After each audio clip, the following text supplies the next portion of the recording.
তোকে যে এত কষ্ট করে পড়াইলাম ছোট থেকে, চাকরি মাকরি কি আর পাবি না তুই? আর কতদিন এইভাবে বসে খাবি আমার মাথায়? দেখো আব্বা, চেষ্টা তো আমি আর কম করছি না। কত জায়গায় ঘুরে ইন্টারভিউ দিলাম, কিন্তু কোনো জায়গায় কোনো ব্যবস্থা হলো না। আর ভালো কোনো কর্মস্থানও খুঁজে পাচ্ছি না। কাজের কোনো জায়গা পাচ্ছি না বললে হবে? সেই তোকে ছোট্টকাল থেকে পড়িয়ে পড়িয়ে আসছি, এখনো তুই বেকার হয়ে আমার মাথার উপরে খাচ্ছিস। আর এভাবে পাচ্ছি না রে, আমি আর পাচ্ছি না।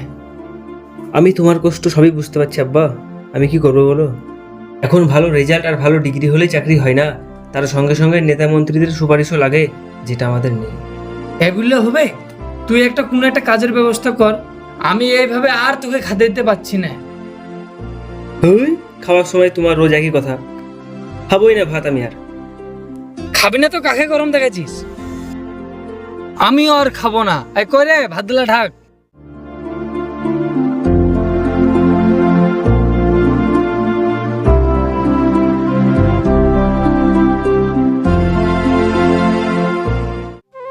আমার আর ভাল লাগছে না। এই কলির মধ্যে দোকানে একটু বসি।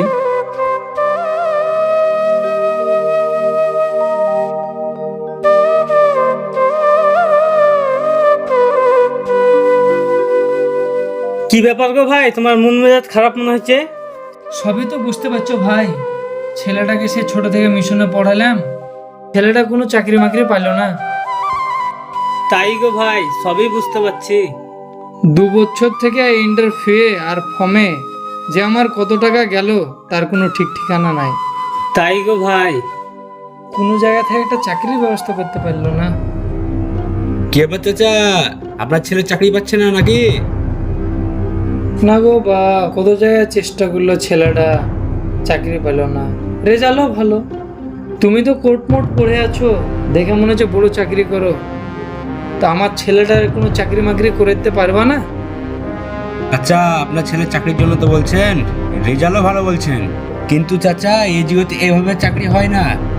চাকরি পেতে গেলে ডিগ্রির সঙ্গে সঙ্গে কিছু চাপানিও খাওয়াতে হয়। চা খাবা? এই ব্যাপার? একলে মধ্যে 2টা চা দে স্যারকে আমাকে।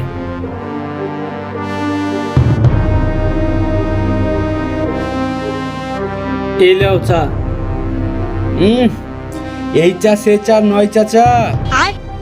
এই কলিমন্দি, স্যার মানে দুধ চা খাবে, দুধ চা দে। আপনাকে যে কি করে বোঝায় চাচা? কাছে আসেন চাচা। চাকরির জন্য কিছু টাকা লাগবে। টাকা? কত টাকা লাগবে বাপ? আসতে চাচা আসতে। এসব কথা আসতে বলতে হয়। মোটামুটি ধরেন 1,00,000 টাকা দিলেই চাকরির ব্যবস্থা করে দিতে পারবো। 1 লাখ? 1 লাখ টাকা তো দিতে পারবো না। আমার মাঠানটা বেচে কোনো রকম 80,000 টাকা হবে। এই থেকে কোনো ব্যবস্থা করা যাবে না? দেখো না বাপ, কোনো ব্যবস্থা করা যায় কি না। ছেলেটা আমার বেকার বসে আছে গো। গরিব মানুষ বলছেন, ঠিক আছে, দেখছি কি করা যায়। টাকাটা কবে লাগবে বাপ? কবে দিলে চাকরিটা হবে? 80,000 বলছেন তো, একটু অসুবিধাই হবে। ঠিক আছে, আপনি টাকার ব্যবস্থা করেন আপনাদের ওই মুড়ে। আমি 3 দিন পর 10টার সময় অপেক্ষা করবো, এসে টাকাটা দিয়ে যাবেন। ঠিক আছে বাপ, তাই হবে। আর হ্যাঁ, এসব কথা কাউকে জানাবেন না, না হলে চাকরির সমস্যা হয়ে যাবে। আচ্ছা ঠিক আছে বাপ, তাই হবে। আমি গেলাম তাহলে। আসেন তাহলে।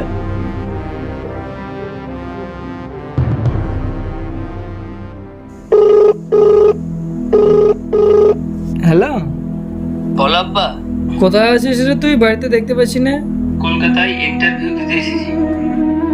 কলকাতায় ইন্টারভিউ? টাকা কদি পেলি? তোমার বাক্স থেকে নিয়েছি। ও, বাক্স থেকে নিয়েছিস? হ্যাঁ আব্বা। কবে বাড়ি আসবি? আব্বা রাখছি, স্যার আসছি। এই শোন, চাকরি কথা না শেষ করে ফোনটা কেটে দিল। দেখি আরেকবার ফোনটা লাগাই। যে নম্বরে আপনি কল করছেন সেটি এখন সুইচড অফ আছে, অনুগ্রহ করে পরে চেষ্টা করুন। এখনই কথা বললাম, আবার এখনই সুইচ অফ বলছে। চাকরির লাগে একটা লোক পেয়েছি, সেটাও বলা হলো না। ঠিক আছে, বাড়ি এসো, আসলেই বলবো।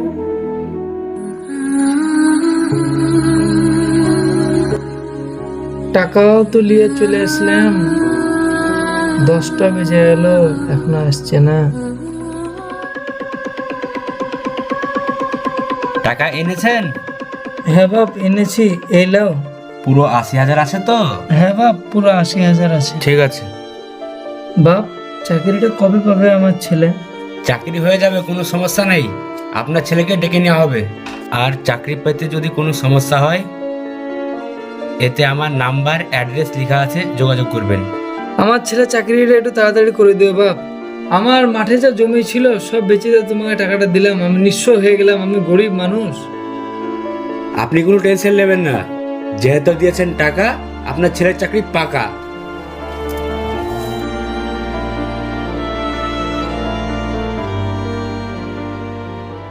কিরে, কলকাতা থেকে ইন্টারভিউ দিয়ে চলে আসলি, চাকরি হলো?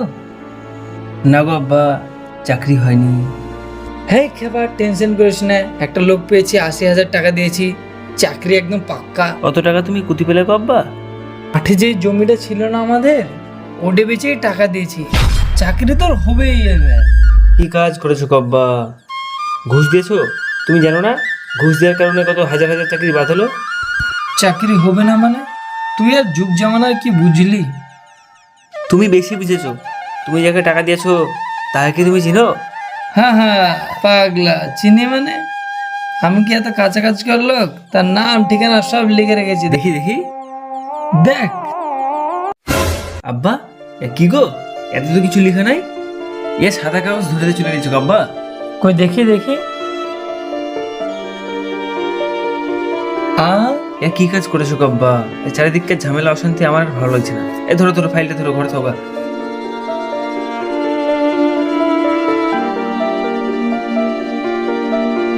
ধুর, এই ঝামেলার ভালো লাগছে না।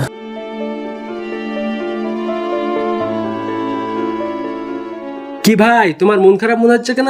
কি ব্যাপার? আরে ভাই, তুমি তো সবই জানো। আব্বা ছোটবেলা থেকে কত কষ্ট করে পড়ালো, আমিও কষ্ট করেছি। এই 2 বছর থেকে আমি একদমই বেকার, কোনো চাকরি বাকরি নাই। হ্যাঁ, তা তো সবই দেখতে পেলাম। তোমরা সত্যি কষ্ট করে পড়লা গো, কিন্তু চাকরি পেছো না সেটা বুঝতে পারলাম। কিন্তু তোমার মনটা এত খারাপ কেন, আর এত মেজাজি বা গরম কেন? মেজাজ গরম হবে না? একে তো চাকরি পাচ্ছি না। আব্বা আবার জমি বেচে কাকে ঘুষ দিয়ে বসেছে, আর ঘুষ দিয়ে চাকরি সব বাদ হচ্ছে। হ্যাঁ, এখন তো সব ওই হলো। কিছুদিন আগে শুনলাম ঘুষের চাকরি সব বাতিল, আর টাকা সুদ সমেত ফেরত দিতে হয়েছে। আর তোমার আব্বা ওই ঘুষ দিয়ে বসে আছে। কি কাজ করেছে বলো দেখি? যাই হোক, তুমি নিজের ওপর ভরসা রাখো, তুমি আশা ছেড়ে দিও না, বুঝলে তো? আশা করেই তো আছি গো। হ্যাঁ, আশা রেখে আছো, ভালো কথা। নিজের ওপর সঠিক ভরসাটা রাখো। আল্লাহ চাইলে অবশ্যই একদিন না একদিন চাকরি পাবা। একটা পাখি যখন একটা গাছে বসে, সেই পাখিটা কিন্তু গাছের আশায় বসে না। গাছ ভেঙে গেলেও কিন্তু সে ডানা মেলে উড়ে যাবে। সে তার ডানার আশায় বসে, সে তার ডানার উপর ভরসা রাখে। ঠিক সেরকমই তুমি নিজের উপর ভরসা রাখো, দেখো ইনশাআল্লাহ তুমি চাকরি পাবা।